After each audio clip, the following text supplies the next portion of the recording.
ગોંડલના ધારાસભ્યના પુત્ર ગણેશ જાડેજા જૂનાગઢમાં અનુસૂચિત જાતિના આગેવાનના પુત્રનું અપહરણ અને માર મારવાના મામલે અનુસૂચિત જાતિ સમાજના આગેવાનો અને લોકો દ્વારા આવેદનપત્ર પાઠવવામાં આવ્યું છે। આરોપી ગણેશ જાડેજાની તાત્કાલિક ધરપકડ થાય તેવી માંગ સાથે જૂનાગઢ કલેક્ટર અને એસપીને આવેદન પાઠવ્યું હતું।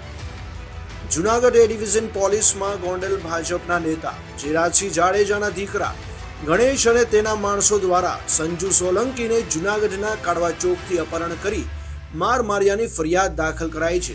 પોલીસે આ મામલે 307 એટ્રોસિટી અને અપહરણ સહિતની કલમો નોંધી છે।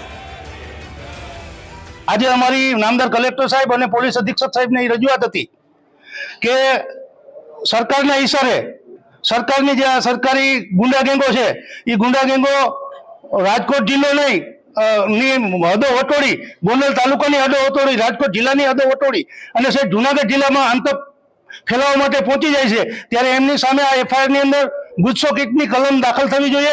સાથે સાથે આ લોકોએ 10-15 જણાએ એક સાથે ક્રાઇમ કર્યો છે, એટલે ગુનાહિત કાવતરું રચી અને રાજુભાઈના પુત્રને ઈજાઓ પહોંચાડી છે અને ગંભીર રીતે ઘાયલ કર્યો છે।